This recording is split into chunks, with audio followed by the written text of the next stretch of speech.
What's going on, everybody? Big breaking news out of Nashville, out of the Tennessee Titans organization, and we're going to get into all of that. As you can see on the screen, the Titans have done it. Christmas came a little late for some of us, for most of us. For some of us, we feel great, and then there are some who are thinking the worst. We're going to talk about that and more as the Tennessee Titans have fired head coach Mike Vrabel today. Shocking news. Let's talk about it. We're going to get this show started in less than 30 seconds. And also, we're going to try to peek in on the press conference that's going to happen today because Rand Carthon is scheduled to talk to the media today.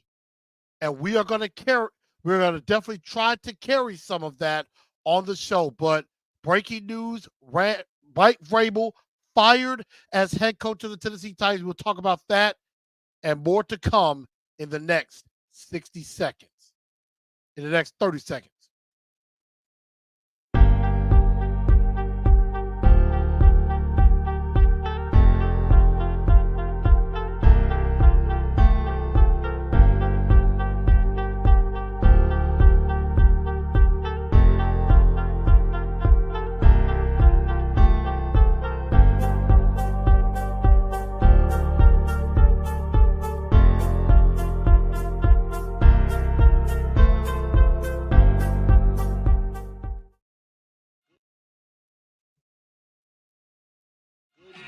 Good evening, Titan Nation. How is everybody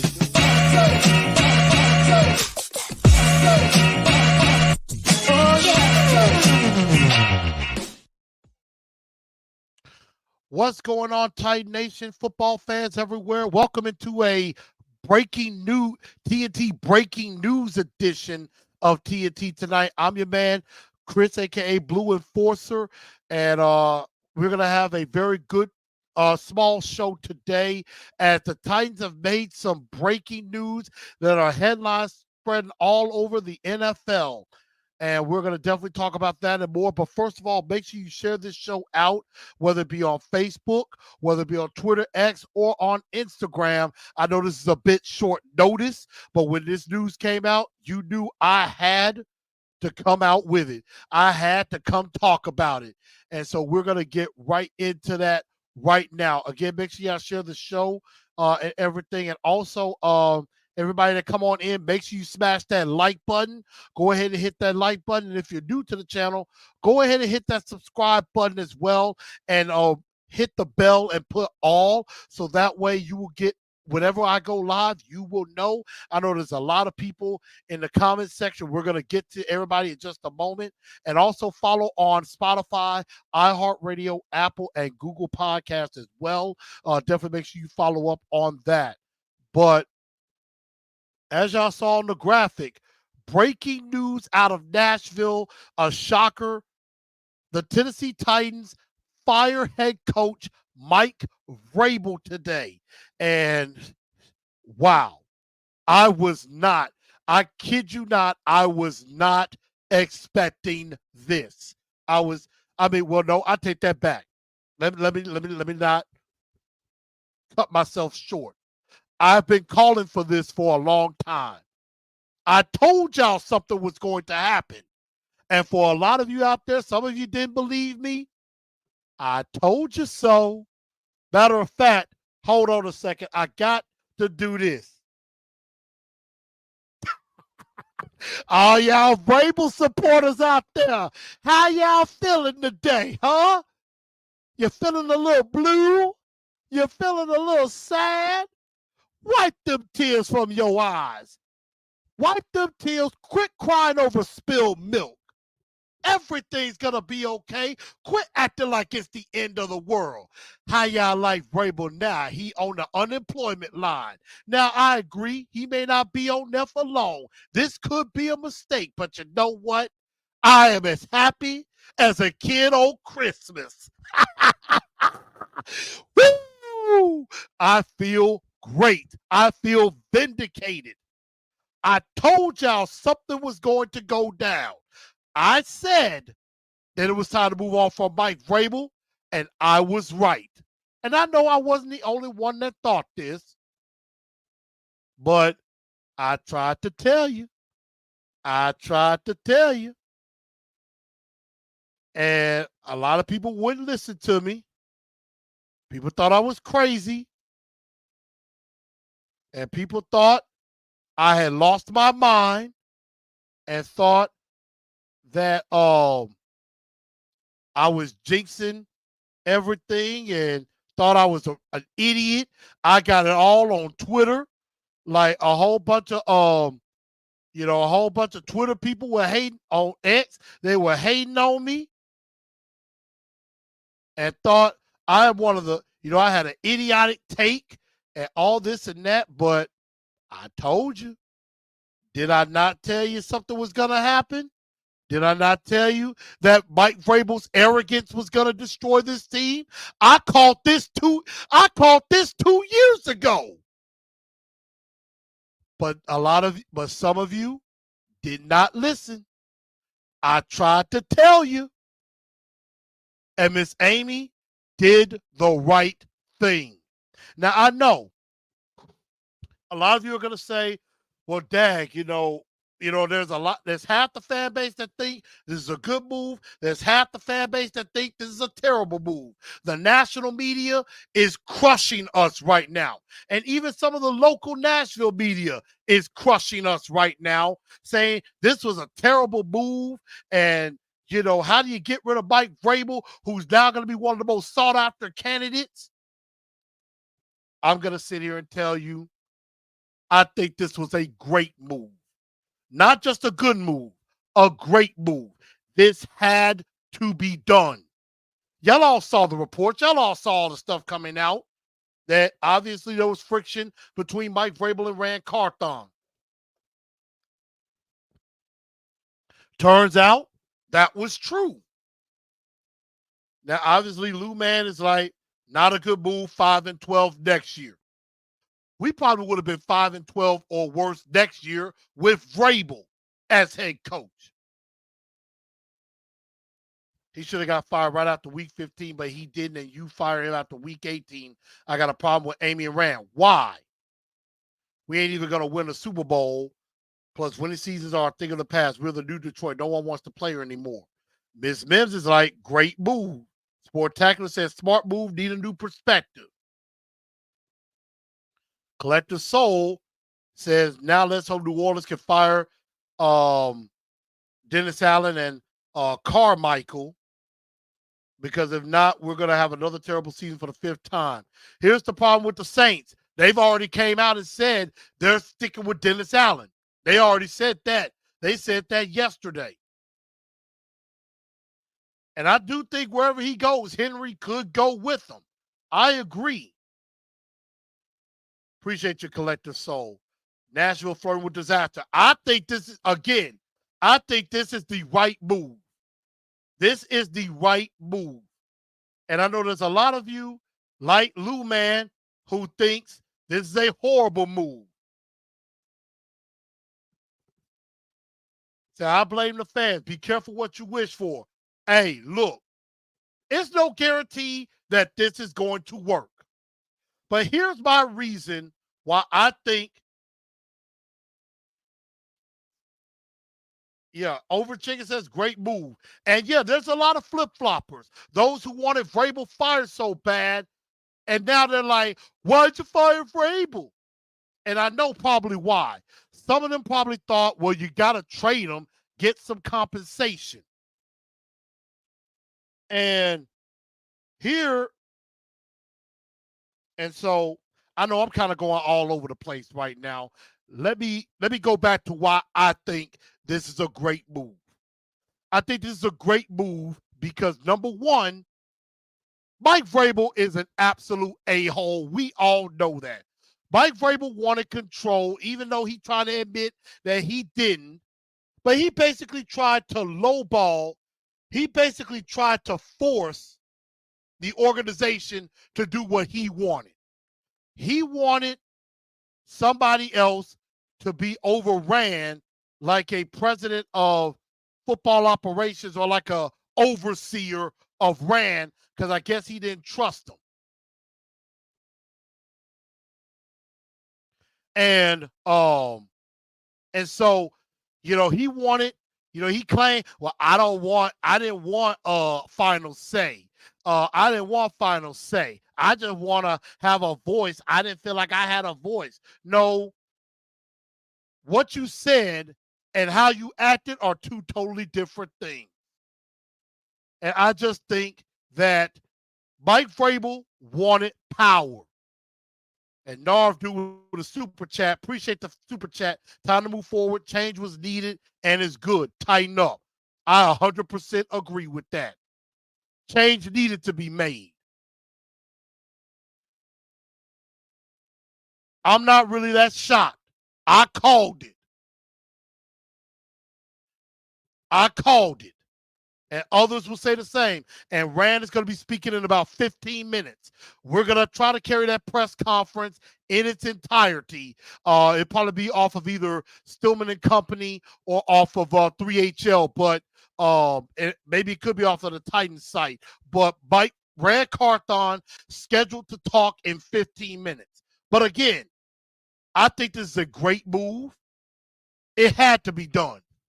Because, again, if you look at Mike Vrabel's record, he was 54-45 in 6 seasons.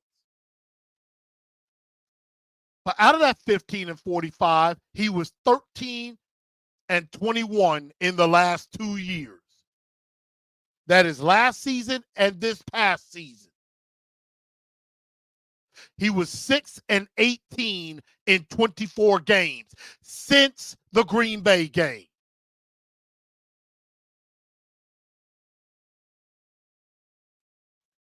And then Vrabel said it out of his own mouth.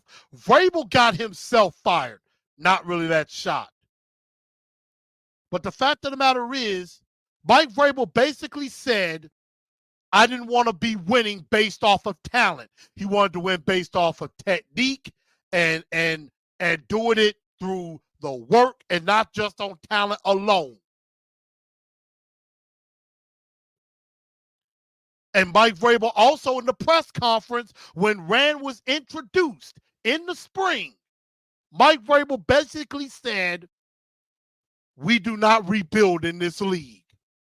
He expected this team to be competing for the playoffs and competing for the division title this past season. And you failed. And Mike Vrabel never tried to hold himself accountable. He never tried to hold himself accountable.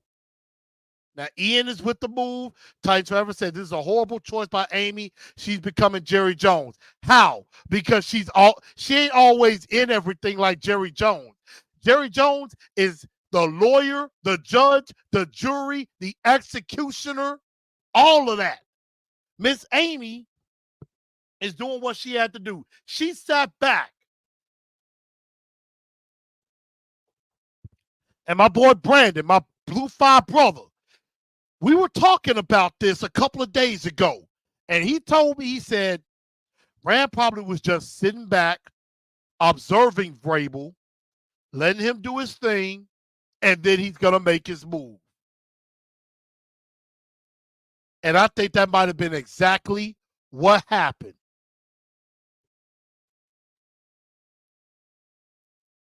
And now, of course, Titans Forever is just clearly against it. Watch how bad this team is when they bring in another head coach that doesn't preach discipline, hard work, pride. Here's the problem. I think every coach will preach that. But it's time to move into the modern age. Mike Vrabel wanted to stay in the Stone Age. And he never wanted to change. This was like a Mike Mularkey situation. I mean, like Luke said, we have been bad for the last 2 years. We have been bad for 2 years. And yet, some of y'all out there that want to hold on to Vrabel, why? And I think it's because a lot of you who are mad that Vrabel got fired today, you are afraid of the unknown. You would rather stick with the devil that you know than the devil that you don't. You would rather stick with the status quo. And again, if Mike Vrabel had returned as head coach, I guarantee you we would have had a very similar season next year like we did this year. It would not have gotten better. Mike Vrabel never knew how to get out of his own way. Mike Vrabel wanted all the control. He wanted all the smoke. And he failed.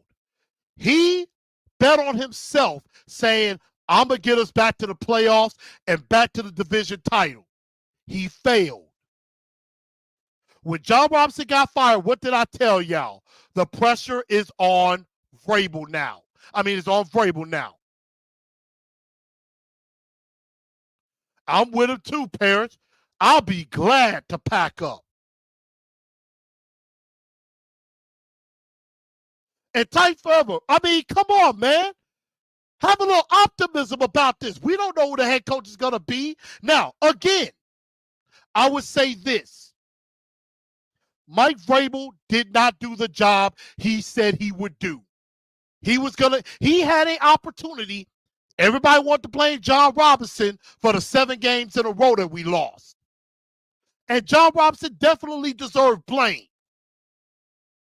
But all of y'all who was just kissing Vrabel's ass, talking about he's such a great coach. Look what he did in 2021. Coach of the year, 91 players, most injured team, and we still got the #1 seed. And we lost in the first game in the divisional round. Look at what all of that got you. Nowhere. Yes. He did great with less in 2021. And some of y'all and a lot of the Nashville media who I put blame on, and I'm holding all of y'all Vrabel supporters accountable, all of y'all was kissing his ass, saying he was so great. He's such a great coach. We're so lucky to have him. Same situation happened. We had some injuries. We maybe didn't have as much great talent. That year, he won with a bunch of undrafted free agents and practice squad scrubs. Why should this year we completely change tune and, this is not Mike Vrabel's fault. He had no talent. When he lost, when John Robinson got fired and it was a power struggle, the pressure went on Vrabel. It was up to Vrabel to get it right. You started off by losing 7 in a row to end the season. You had the division in hand. You mean to tell me that one move cost you your whole season? And so Miss Amy basically said, instead of cleaning house like she should have done, she gave him another chance. She gave Vrabel the chance to say, hey, prove to me that what happened last season was a fluke. Work with Rand, and let's make this thing happen. Obviously, Vrabel didn't want to work with Rand. He wanted Ryan Cowden as general manager. He wanted an in-house guy, so we have another yes man who would bow to him. Some of y'all are just so quick to be on Mike Vrabel's jock that y'all are not looking at the big picture. All of y'all are looking short-sighted. You're looking at the short term. I'm looking at the long game. And yes, I get it. Do I expect the Titans to struggle a little bit early on? Absolutely. It's a transition. It's time to rebuild. People tried to tell him last year he needed to rebuild, but wouldn't do it.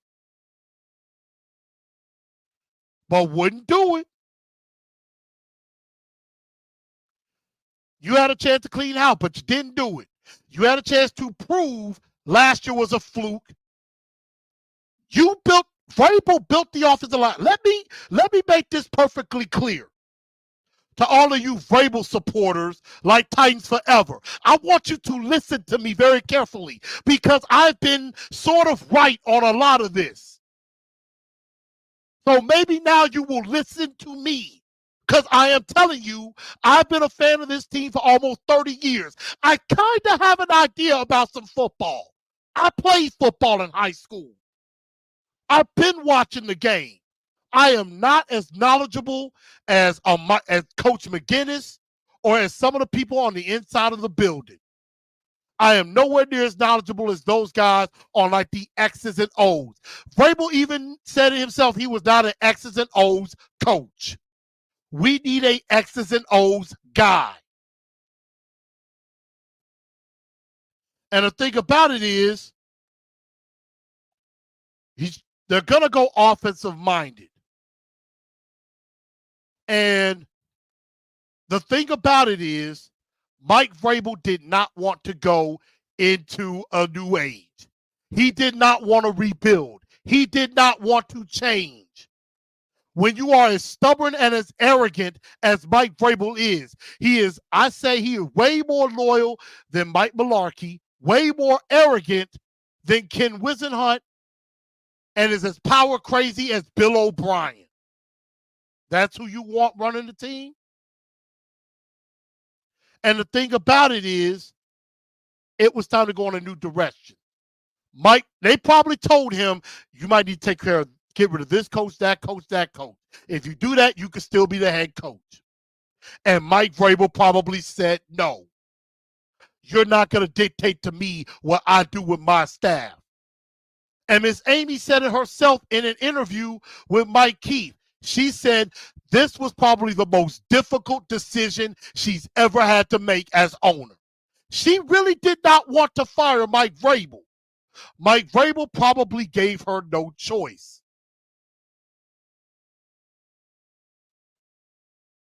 Is Eric Bieniemy a realistic option? Absolutely. And I think Miss Amy, in the end, did the right thing. Now, I know a lot of y'all, again, like Titans Forever and like Lou Man, y'all are terrified of going into the unknown. Y'all are scared. And you know what they say? Scared money don't make money. You can't be scared in this league. Sometimes you got to take risks. It may work, it may not. But it was time. I know a lot of y'all are scared this is going to fail. You don't know that as much as I don't know that. However, I do think a new offensive-minded head coach is going to help us get better. Now, I do not expect it to be all, peaches and cream, all roses in the very beginning. Are there going to be some struggles? Absolutely. With a new coach, is always going to be a struggle. But you saw what was going on in Indianapolis and in Houston. Those coaches were successful in their first year. DeMeco Ryans went from 3 wins last year to the playoffs, to the division crown. And as they've said, Mike Mularkey did the same thing.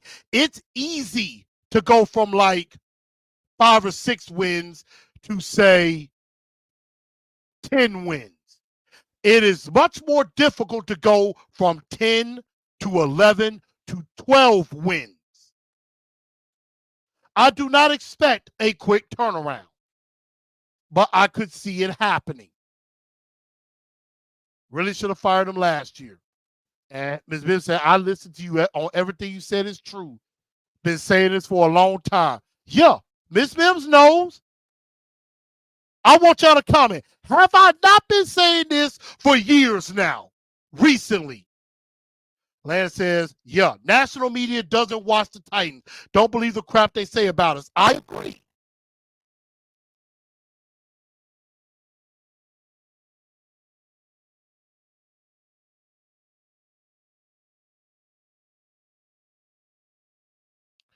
So, and everybody keeps talking about, well, Mike Vrabel will get a job in 5 minutes. Go right ahead. Now, I agree they should have gotten some compensation for him, but I think they tried to get compensation for him. And Miss Amy said herself that they did entertain the idea of trading Vrabel, but it would have been too complicated and it would have set them back about 3 weeks because you're waiting on what the Patriots are going to do. You're waiting to see what other teams are going to do. And right now, they knew they need to get a move on. They need to move quickly and get in this race.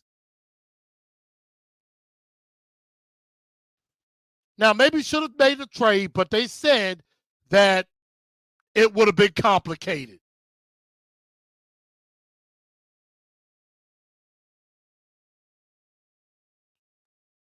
They said themselves it was going to be complicated. I know a lot of y'all are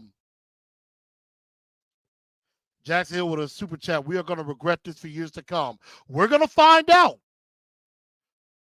And the press conference has started. I'm going to see if I can bring it up. Let's see.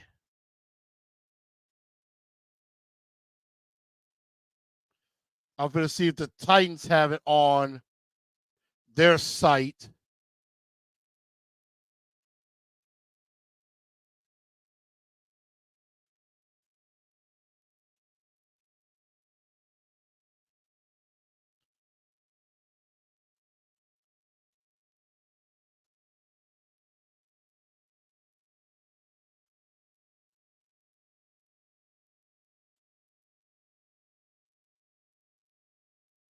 Yeah, I don't think they have it on their site, so I'm going to see if like I said, Stillman and Company or somebody actually has it, and then I will bring it to you. So y'all give me a second, and we're gonna make this happen.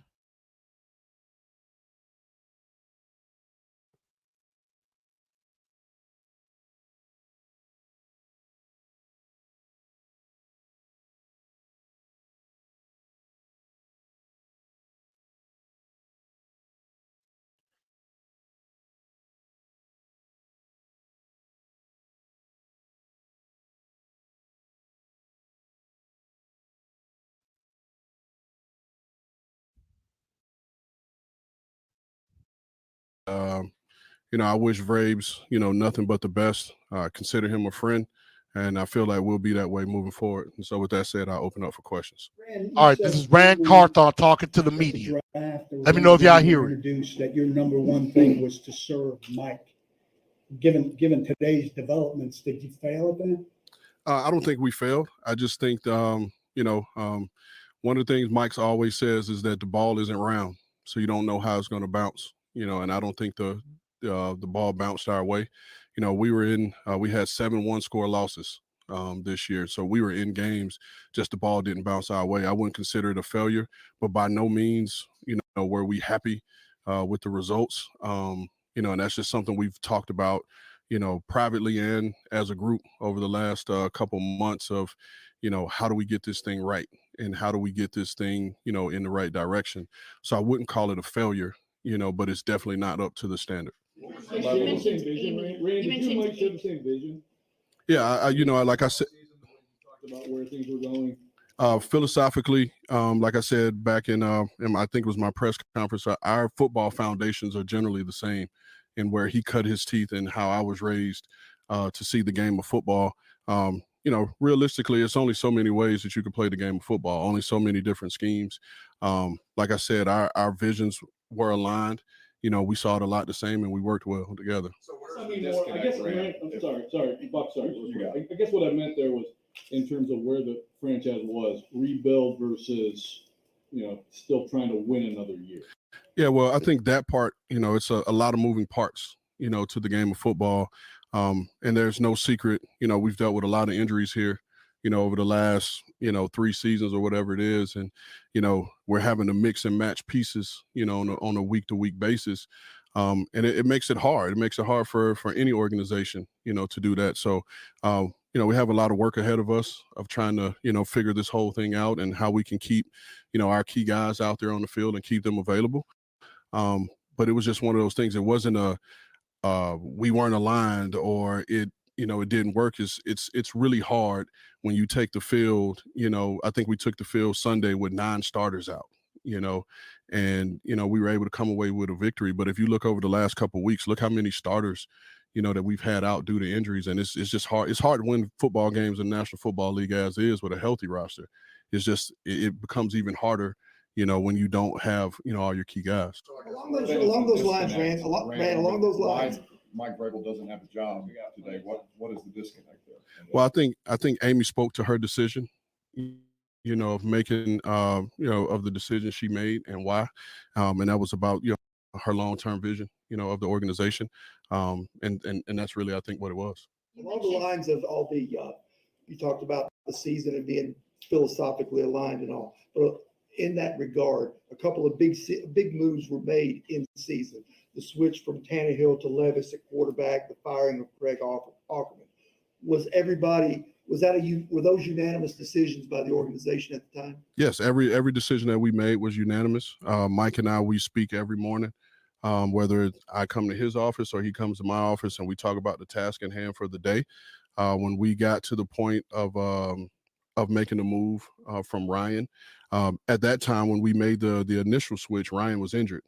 And that was about, now we get to see what Levis can do. And Levis went out and he played well.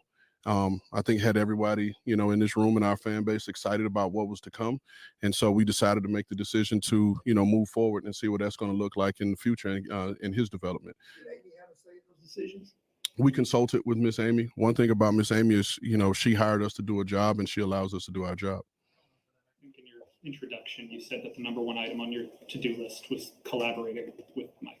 How do you feel like you did at achieving that or not achieving that? Like I said, we worked well together and we got along, and I feel like our collaboration was fine. And so again, whether it's, in that given time when I spoke to the press conference and I said I wanted to, serve Mike, serve this coaching staff, that's going to be the philosophy moving forward. No matter who our next head coach is, who our coaching staff is, our job in personnel is to serve them and to provide them with players, that they want to coach and that fit their scheme, and I think that's the nature of the position. The general manager position isn't like what it used to be. I think back in the day, the GM ran the business side. He did everything, and this is more the philosophies of you see these teams that are still playing, they're more in the collaborative, sphere of both the head coach and GMs working together. The video, Amy said that some consideration at least was given to a trade of Mike Vrabel. Can you elaborate on that? And was he ever directly asked if he would be part of a trade? I don't know the nature of his conversations with Miss Amy about him being traded. I do understand the question about a trade. It's just not as simple and cut and dry. And you look over the history of coaches being traded, it's just not a lot in recent times. And when you say recent times, I know Sean Payton was just traded for, but he was out. And New Orleans had a coach in place. But there's also league mandates and rules that you have to follow, before you can execute a trade. And, you have the partner, if you will, would have to go through an exhaustive process and meet the Rooney rules and all those qualifications. And before we could even start interviewing, we have to have an opening. And so it just prolongs our ability to get the next and best head coach in here. What's the process? What's the process going to be like in hiring a new coach, and who will be involved in that? So we're gonna, hit the ground running. Obviously this is, I'll give you a little, just to go back a little bit. I just finished meeting with our operations staff, our support staff. I met with each assistant coach individually. Didn't want to do one big fell swoop of talking to those guys. I wanted to give those guys individualized attention, and so that way they can ask questions that they might want to ask about themselves specifically. So make sure I made the time to go around and talk with each one of those guys. But we're going to run an exhaustive process to find our next head coach, and it's going to involve a lot of people. Obviously I'll be a part of that. Miss Amy will be a part of that, and others. But we want to make sure that we're getting the right people in here. I think it's going to be well documented, and I know you guys will do your due diligence and let us know what you think of every candidate that comes out. But we also had to make sure that we're getting the right people in here, and people that everyone in this building, wants to come in and work for. How did your collaboration determine that the group of offensive linemen that were on this team this year was sufficient to protect the quarterback and to create a run game? No, I was obviously one of the voices of it, and I know that's an area where, we didn't play as well. And we need to continue to look for ways to improve that, and we will. And that'll be, a part of the process as well. But one thing I will say, about that offensive line position isn't always about the individual. It's about the sum of the parts. And we had a lot of injuries there. That was one of the positions that we had a lot of injuries. And so moving guys around, guys like Dylan Radins playing guard, playing tackle, moving guys around, we weren't able to create that cohesion, amongst the group. If you look at some of those great offensive lines back in the day, the Denver Broncos line back in the, in the late 90s, and, the Hogs in Washington, those guys had cohesion. Those guys worked well, together, and we just weren't able to keep the same 5 guys on the field consistently. You think the group was good enough if it was healthy? I think the group could have played better if it was healthy, and played together. Again, we're going to always look to add, competition. And, trust me, we didn't go into it feeling settled at any position. We're always looking to add. And, throughout the summer, we were able to add other pieces and work out players. Some guys we weren't able to agree to terms with that probably could have helped us. But through that, we were able to, find a Chris Hubbard and guys like that. So, the name of the game in this business is keeping the quarterback upright. And we didn't do a good enough job of doing that. And I definitely had a part in that. And so that would be one of our top tasks. Sorry. And what are the 2 or 3 characteristics that you're going to look for in the next head coach? In all fairness, I don't want to, go into that right now specifically. I promise you, at a given time when we're, up here, introducing the next head coach, I'll go into that. But I think right now is best for us to keep that tight, amongst ourselves as we go through our process. Is it though to make sure that you are getting a coach that is going to be able to work with what seems to be the future of your franchising quarterback, Will Levis, to make sure that that is right more than anything, if this is the guy you're moving forward with as your quarterback? So, I think all positions are important, and I get the nature of the quarterback position and what it means to not only our franchise, but to the league as well. I share with you guys, before Levis's first start, and that became like a mantra, for me, to tell him, I told him, you don't have to be number 1. You just have to be number 1 of 11, and so we're not going to, make our whole search about, Will Levis. We have other guys on this team that are going to require coaching. They're going to require development. But, we will bring someone in here that's, sees it the same way and is more than willing to work with him. It sounds like you were not present in the room when Amy talked to Coach Vrabel this morning of his firing. How much is that true? And how much say did you have in the final decision to part ways with Coach Vrabel? No, I was not in the room when the news was delivered. And these things are ultimately, Miss Amy's. Again, y'all, this is head coach. This is Titans general manager Rand Carthon. This is courtesy of 102.5 The Game. Still in the company during the press conference. But that's just the way it is. On that, Ray, did you have any input at all? And what's your understanding of why Mike was fired? Well, like Miss Amy said in her statement, it's about her long-term vision, of what she wants the organization to be, and how she wants to move this organization, forward. How did it work for nobody to have final say? It worked fine. Because again, I think we've talked about this before, with this group. I see that as an ego driven part, that can create dissension, and that's the his guy, my guy, type of conversation. But again, there was never going to be a player brought in here that we weren't in agreement with. Was it part of your agreement in the collaboration that Mike would face the music on everything difficult through the season, and that you would be as invisible as you were? No, I think, well, to your point, because I know where we want to go with this. I was out front from the moment I got hired through the spring, throughout that whole process. And I just felt like, whether right or wrong, and it's something for me to learn from as we move forward. I just felt like the fall should have been about, the players and the coaches.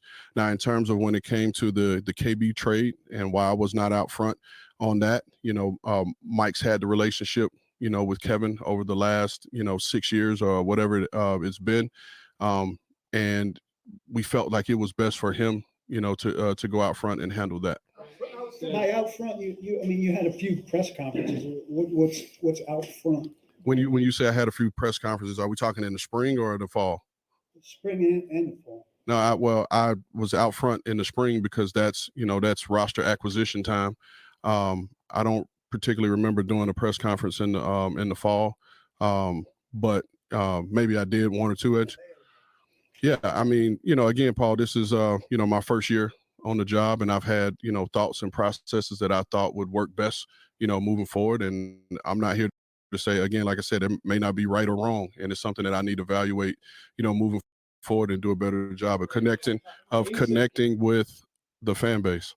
Amy said in the video that she will name who has final say once the process is over. So is your understanding that this is changing? Yeah, I mean, again, it's a thing where it's an ego thing. You know what I mean? From my standpoint of saying I have to have it, it's whatever's best for this organization. And we're going to do that. And no matter if she says that I have final say, it'll be in a collaborative effort, with the head coach. Like I firmly believe, and I'll never deviate from it. We're not going to bring players in here that the coaches don't want to coach. No, go ahead. You got it. A moment ago, you said the reason primarily he was fired was because of the vision that Miss Amy sees for this team.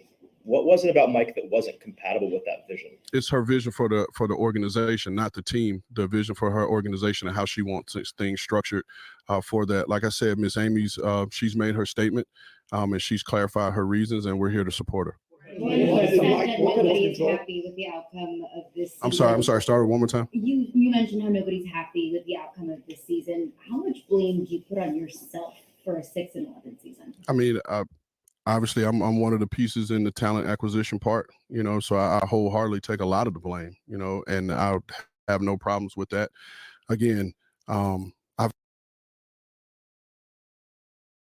been a part of losing seasons, throughout my career. But I've been a part of some really big winning seasons, specifically these last couple of years. And so that's not a part of my nature. I don't accept losing. You have the piece out there. Well, hey, if you continue to lose, you get a higher draft position. I don't give a damn about a draft position. I'm here to win football games, and that's what I ultimately be judged on. Timeline ran on wanting to get a new coach in place. Well, again, we have to go through league protocols and mandates that we have to meet as the people who will be new to the hiring process, from a DEI perspective that we have to go through. So once we, handle that part of the business, we'll get started immediately in terms of who we want to sit down with and, again, start immediately. That they might make a change, Rick. I mean, you can speculate, you know what I mean? And, again, Mike and I, we had, private conversations yesterday as we met with players, as we met with the players in one-on-one.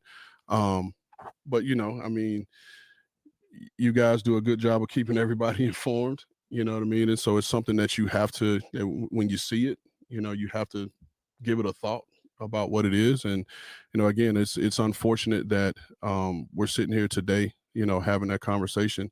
I'll be honest with you, man. It's, going down and meeting with the coaches one-on-one, and individually. Some of these guys that, they're damn good ball coaches, and we're having this conversation under these circumstances. It's not easy. Again, like I said, after I face you guys' questions, I have to go home and answer questions. Some of you guys have seen my kids around. My daughter had a close relationship with Mike, so I got to go home and answer these questions as well. So these days are never easy. Did Mike want more control in the process, or at least a different structure set up? We never had those conversations because Mike was a part of every meeting that we ever had in terms of talent acquisition. The way we did things last year, from the moment I came in, we had a free agency meeting with the scouts. And we were all in there. We had a meeting with the coaches. We were all in there saying,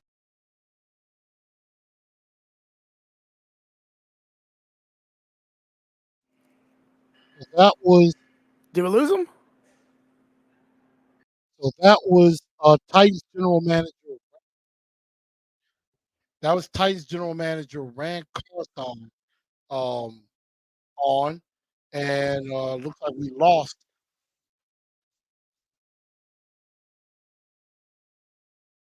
I think we kind of had lost him a little bit, but I think they were able to get him back. But that is Titans general manager Rand Carthon talking about the firing of head coach Mike Vrabel. That did, of course, happen today. And, a lot of things that touched on, it sounded like, he basically said, um, that Mike was with him every step of the way. They had meetings and things like that. He was not in on when Amy and Vrabel had their meeting, and Amy made the decision to do that. So obviously, Rand and Amy had a meeting, and then she talked to Vrabel. And so I did like how he did go and talk to each individual assistant coach. He went and talked to every last one of them.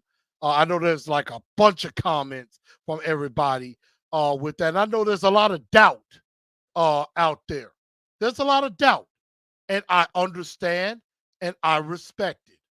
Philip Mattis comes in with a super chat. I appreciate. He said, Miss Amy kicked Vrabel out and put chains on the door like Joe Clark did that kid who beat up Kid Ray on Lean On Me. Thank you, Miss Amy. Of course, Jackson said we're going to regret this for years to come. He said he coached his tail off with a bad roster. He's a top 5 coach. Was he perfect? No, but the decision is up there with trading A.J. Brown. Anyone with a brain can see that this is a terrible move. No, it's not. It's a brilliant move. It's a very good move that they did that. I was more upset about the A.J. Brown trade than I was about this one. This one was coming. Vrabel was arrogant. Vrabel basically tried to take over.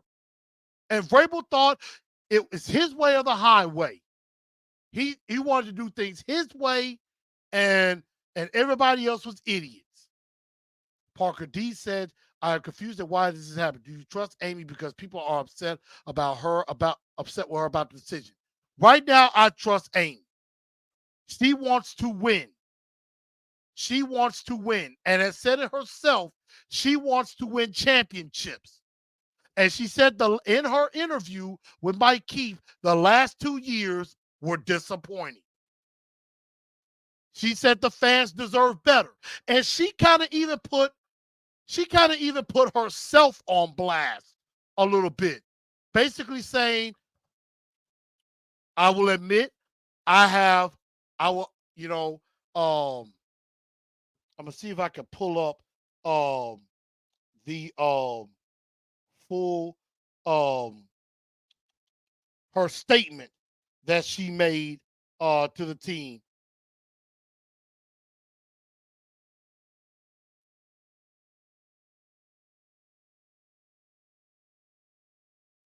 But yeah, Rand Carthon, he is answering some tough questions right now.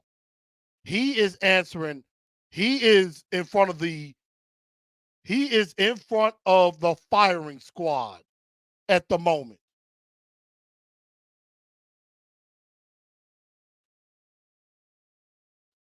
I'm trying to pull up the full statement because I got it from Easton Freeze. I just had it. Now I wish. Okay.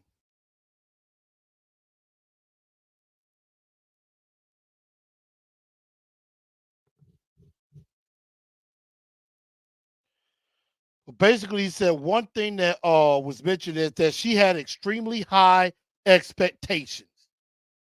She had extremely high expectations, and that she wants to be competing for championships.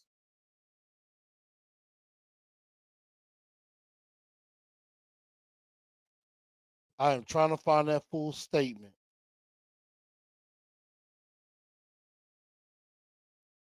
But basically,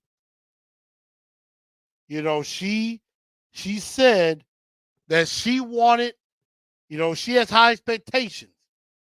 She wants to win championships. And we failed at that. Amar says, I love the unknown. It's better winning 6-7 games next year and looking pathetic. We need a change. We got the owner who's not afraid to pull the plug when she has to. I agree. Ms. Amy got balls. I will give her that. Miss Amy got balls. And she's tough. I will give her that. Now, I do agree. I know a lot of people are scared. I know a lot of people are worried that this was a brash move and didn't think clearly. But it was time. It was time.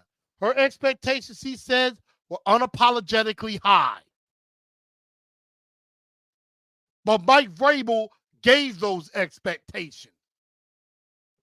He said they were going to compete for the playoffs and win division titles, and they failed. And Mike Vrabel had to be held accountable for it. And so, at the end of the day, again, this is the right move. It was time to move into the future. Vrabel was going to hold this team back, and it's time to move into a different direction for a much more offensive mind at head coach. Now, again, I am not one to say this is going to work.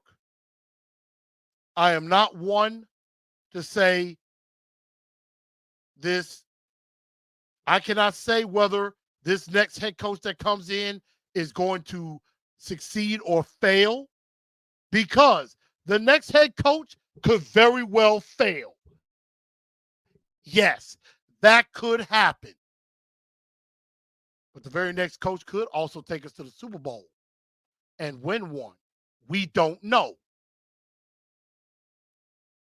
And that is called going into the unknown. And I know a lot of you are scared about that. Borderline terrified about going into the unknown. But this change had to be made for the better of the team. This was what was in the best interest of the football team. But now this has happened. We all got to ask the question now, what's next? What's the next move? And I am excited about this. I am excited about this journey that we're about to go on. I know there's quite a few in the media that thinks, oh my God, this is a terrible move, that this is bad ownership acting, that this will set us back. And I get it. But you got to look at everything. It is about wins and losses, and it is also about coaching. Coaching matters in this league. Look in San Francisco. Kyle Shanahan is showing coaching does matter. Yes, they got talent, but you got to be able to coach that talent, develop that talent, and they have been developing talent. Look at the Chargers situation. Everybody talks about talent. Need to have talent. The Chargers have all the talent in the world. They got a good young quarterback, a good offensive lineman, some good wide receivers, Joey Bosa and Khalil Mack pass rushers, even though they might get rid of one of them. They got a lot of talent out there, but Brandon Staley couldn't coach. And LA Chargers should show you coaching matters. It isn't just about the players on the field. It's also who's wearing the headset.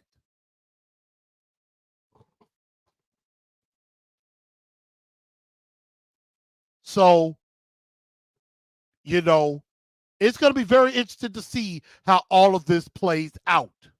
But I am excited. Christmas came early or late. but Santa Claus has come through for me. There is a God and he loves me. Santa did not let me down. This was the best Christmas present you could ask for. And as a member of Phi Beta Sigma, this is a great Founders Day for me.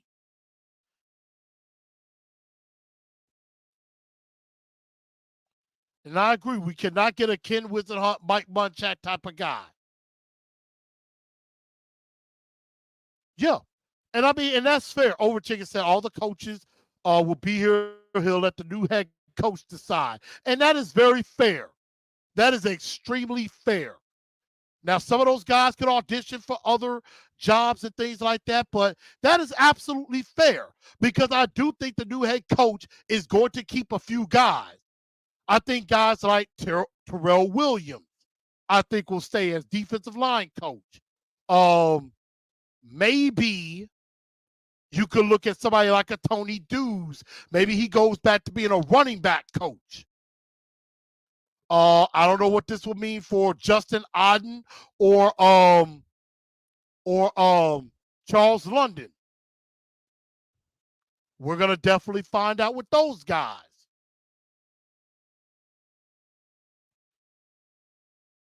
And Chris Harris is another interesting one too, because he was a highly regarded defensive coach, and he might have a shot at defensive coordinator. And again, I think if you get an offensive mind, at least the offensive side of the ball, you do not have to worry about. Because DeMeco Ryans in San Francisco, in Houston, is about to face this problem. Bobby Slowick is going to be a head coach, and he may be the next head coach of the Tennessee Titans. So I think it's fair that these coaches, at least some of them, get the opportunity to stay. And I appreciate everything.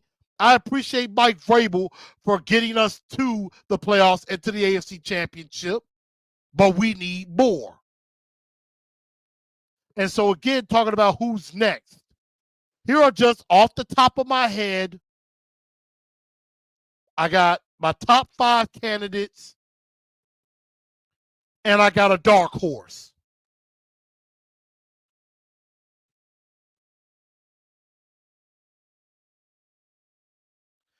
Now, I see a lot of y'all got comments, and I know I'm not going to be able to get to them all, but I'm going to do my best. Let's see. Sean says, glad Vrabel took us to the playoffs for a few years, but I am excited to see where we go from here. Future is bright with the Titans. All we can do now is tighten up and see what happens. I agree. Anybody could get this job. And so, again, this is who I start with. Bobby Slowick in Houston. He is the Texans offensive coordinator. Again, he was formerly the passing game coordinator for 3 years in San Francisco under Kyle Shanahan. And I put his name first because he's the guy, at least that I know, that has the most familiarity with Rand Carthon. But Diana Rossini did put out that Rand is going to lead the search. And he's made enough relationships has made a lot of relationships outside to be able to find a good coach. But Bobby Slowick is number 1. Look at what he did in Houston with C.J. Stroud. Again, took him from 3 wins to division champs in the playoffs. They'll be playing on Saturday.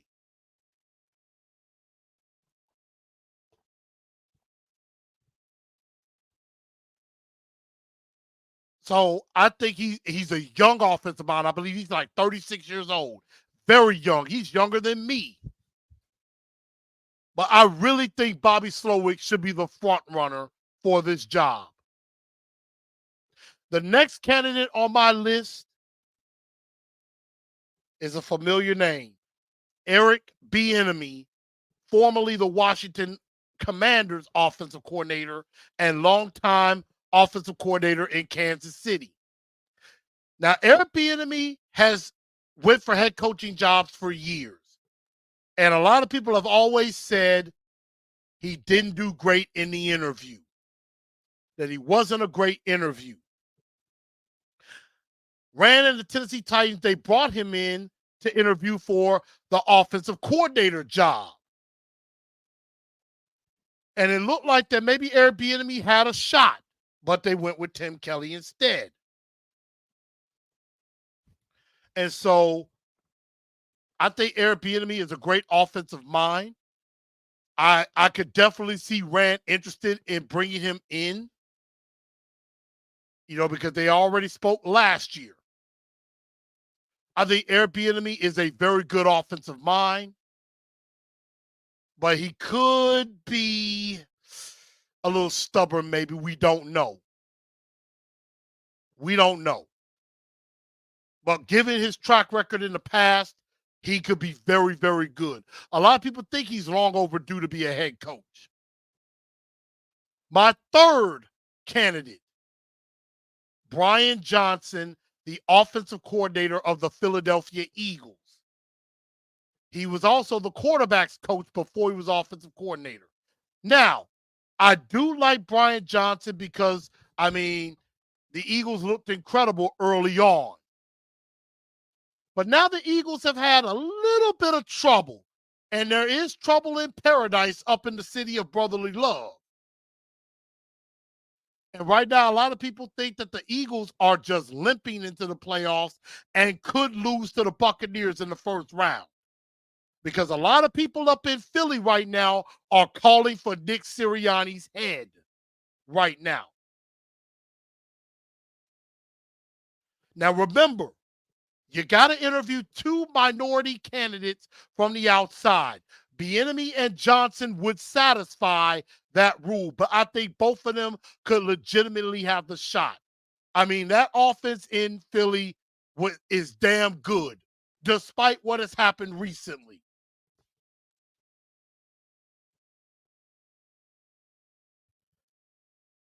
Lou Man says, Rand says he doesn't have anybody in mind yet. Yeah, I think you make this move knowing you got somebody in mind.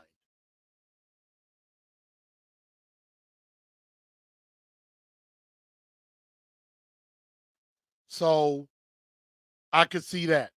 Ben Johnson, offensive coordinator of the Detroit Lions.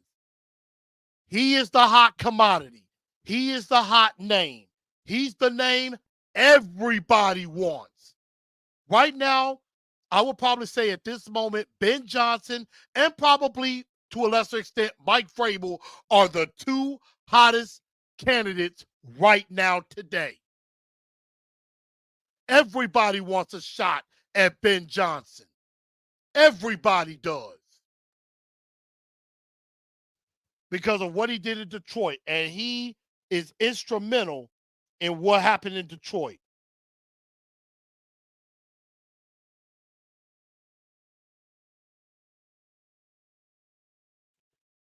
So it's going to be very interesting about that. And there were rumors coming out that that Ben Johnson wants to be one of the highest paid coaches in the league. He wants $15 million a year. I don't know if that's coming from him or his agent. Most likely from his agent. Because everybody wants money.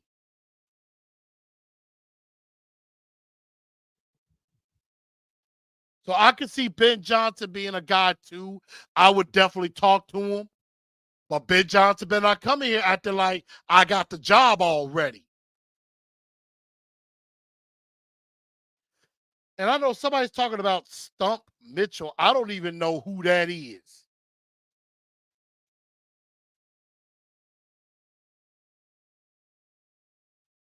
Okay, I see.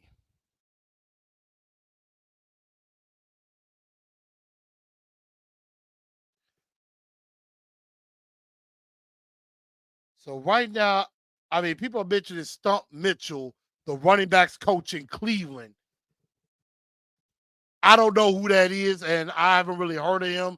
I would not put that on this. Satisfy the running. This one is Todd Duncan, coordinator of the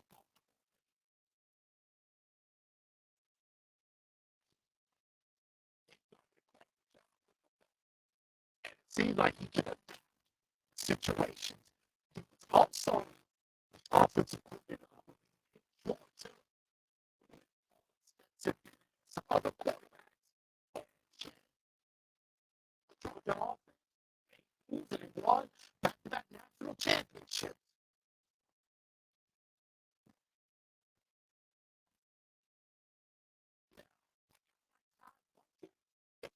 Him in, because I think Todd Puckett could turn him into at least a decent backup.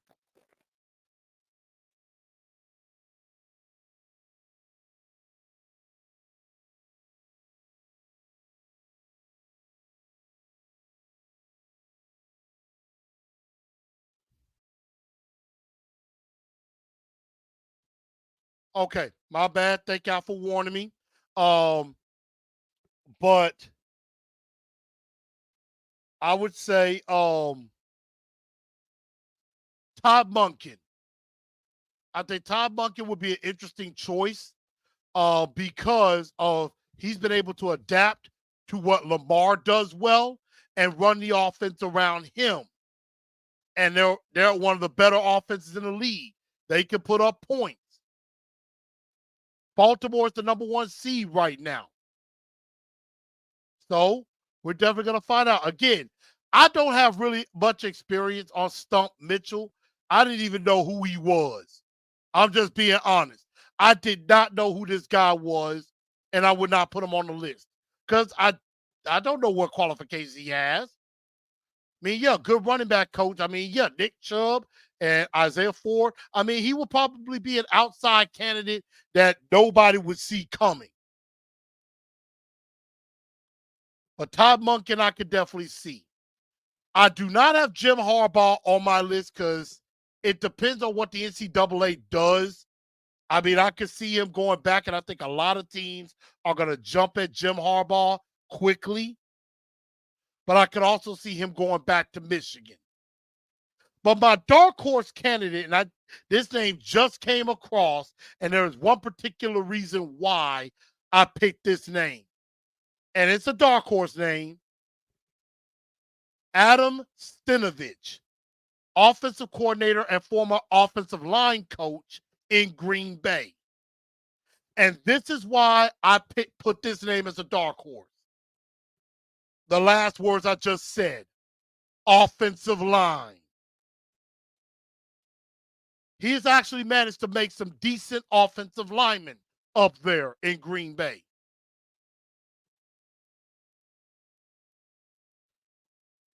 Adam Stenavich, was up there with Bakhtiari and some of the other offensive line. I mean, Jordan Love is having a breakout year. And I think the Titans were going to draft Jordan Love, and Green Bay jumped in front of him and got him before we could. That messed up our entire 2020 draft. And right now, Jordan Love threw for nearly 4,000 yards, over 30 touchdowns. Had a breakout season.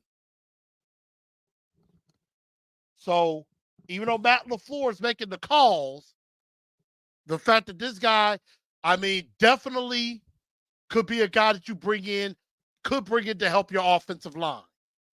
I would also say you need to bring in Mike Munchak as offensive line coach. Whoever we get offensive, and the one coach, whoever the new head coach is, one of the most important hires that new coach is going to have to do is offensive line.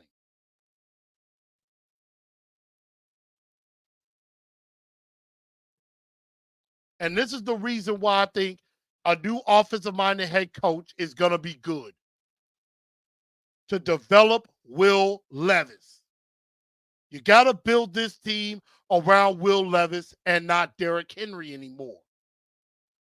And that's the direction that we have to go. You got to build around Will Levis. It's time to go into the new age. And I think this next coach is going to get a chance to do that. Will it be easy? No. Could it be a struggle? Yes. but you set that expectation in the beginning. You let us know this could take some time. I know a lot of y'all don't want to have patience, but don't expect an overnight sensation in year one. There will be some good times, there will be some struggles. But if you give this new coach some time, don't expect him to be successful in 1 year. And don't be calling for the man's head after 1 year. Let's give this coach and Rand an actual chance to do this together. Now, in a couple of years, if Rand and this new coach fails, okay. Some of y'all like Lou Man and Tights Forever, y'all can come back and say, truth, see, you were wrong. You can do that. But it's all about Will Levis's development and development of other players. Because now the new head coach, this is going into year 2 for Will Levis. So now that new head coach gets 2 years with Will Levis before a decision is made if you are going to re-sign him to a big, big contract before year 4. Instead of keeping Vrabel and you go start off 1-4, you fire Vrabel, and now you've wasted another year of development, and then that new head coach will only have 1 year to develop Will Levis before making that decision. So, Ian, happy Founders Day, fellow Greek. I appreciate you from an alpha man to a sigma man. Thank you. I have faith in Miss Amy and Rand to right this ship. No more selling for mediocrity. I agree. Miss Sunshine, the missus of the show. You're going to need a cold beverage after all this excitement. I agree. I'm sure finna eat some food, and I'm finna get ready to go party a little bit with my frat brothers in a couple of hours. But yes, I'm gonna need a cold one. So, big news today with Mike Vrabel getting fired instead of being traded. Now, if Mike Vrabel ends up going to the Patriots, and thank you, Sunshine Lavender, for that. I appreciate it. But if Mike Vrabel ends up with the Patriots, then yes. And it depends on how long that takes, too. If that's something that happens within the next week, then yeah, I might be a little disappointed because you could have got something, depending on who the new coach is. But other than that, if he goes anywhere else, I'll be satisfied. Since everybody think he's such a great coach, go ahead. Go get another job. He is going to be, like in hockey, Peter Laviolette, the former coach of the Nashville Predators. He came in early, had an established roster, won a few games, won early, got to the Stanley Cup final. He's in New York now with the Rangers, got them looking good. But then as the years went by, it started to go downhill. After a few years, all of a sudden, you're not getting that high in the playoffs as you used to. After some time,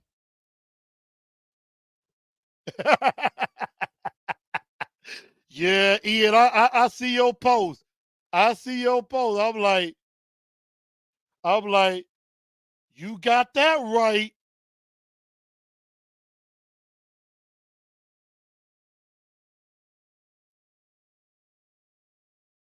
I'm too happy right now.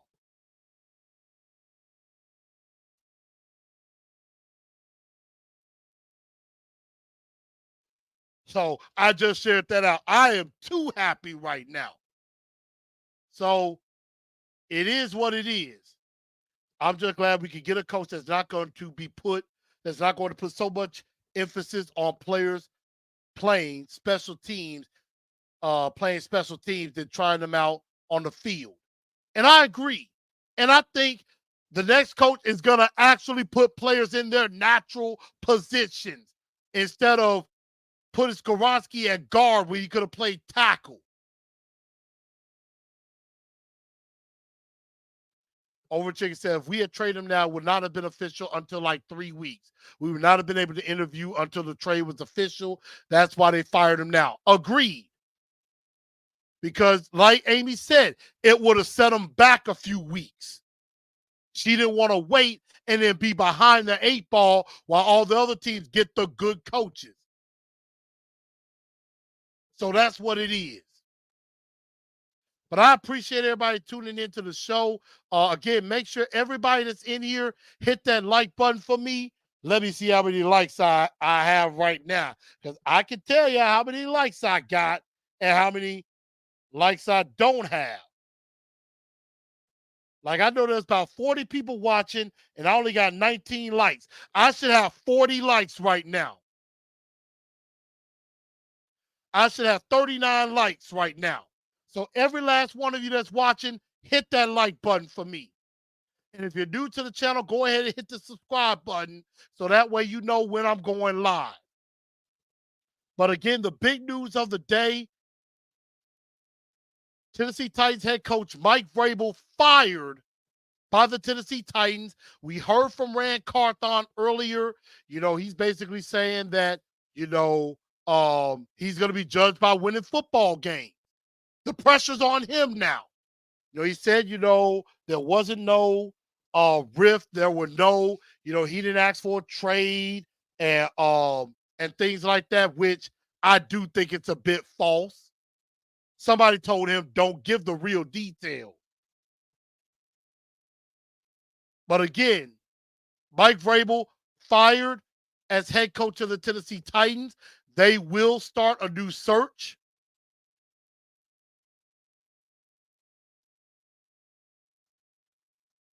Yep, and I appreciate Donzel and Stevie saying they got my back. I can't hit like on my own show. Well, yes, I could. Actually, I could.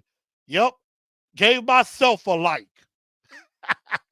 And yeah, the Patriots have not moved on from Bill Belichick just yet. So we're going to find out. Luke says there isn't really no good jobs out there other than us and the Chargers. And I agree. I think we are a good job. You got Will Levis, a young quarterback. You got DeAndre Hopkins. And I do think a new head coach is going to help elevate Will Levis. And this new head coach could possibly save Treylon Burks' career. I really do. I think this new head coach could save Treylon Burks, maybe save Kyle Phillips, could save those guys. Use them correctly. So we're definitely going to find out on that. But, man, what a crazy day. What a crazy couple of days. I am happy. I am excited about this new journey. I'm hoping that we do get the right head coach, right offensive-minded head coach in here. And we get a good offensive line coach, and we get this thing started. So, again, Titans have fired head coach Mike Vrabel. Rand Carthon, the GM, he will be over the search. I am excited. And I know Miss Mims is very, very happy. Congratulations. Go Blue to the Michigan Wolverines winning the national championship last night.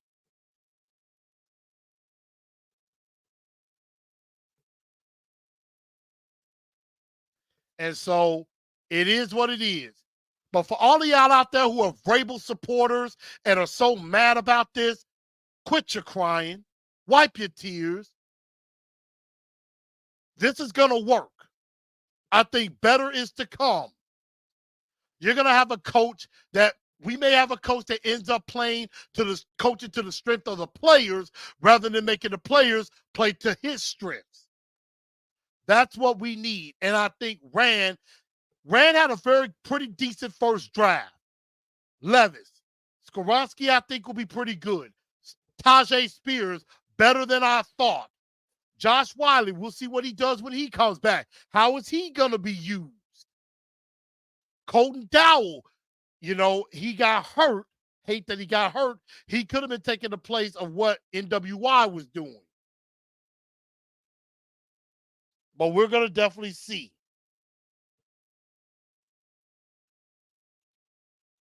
Now, I know Lou Man is trying to play with me, but I appreciate it. Looks like everybody is giving the lights. So I appreciate everybody giving a like to the show, but I'm going to let y'all go ahead and enjoy this crazy news of everything, and we'll see what other developments happen with this news. Again, super chats are appreciated. Y'all make sure you follow on Instagram, on X, and on Facebook as well. And so I am going to do my homework on some of these coaches. And I'm going to start doing some homework on draft picks as well. So again, tomorrow we will do a end of the year we'll try to do an end of the year review, like who is the MVP, who was the MVP of the season, who was the most improved, who was the biggest disappointment. And so we're definitely going to find out. Wow, yeah. Todd Downing on the 9th, and now Vrabel on the 9th. Very interesting. So I thank everybody for tuning into the show. I hope everybody has a very good rest of your Tuesday night. I will see all of y'all bright-eyed, bushy-tailed tomorrow night, 5 o'clock Wednesday, as we have our end of the year review. Thank y'all, and y'all have a great night. And let's tighten up. Yes, tighten up, because that's all we know how to do. Good night, y'all.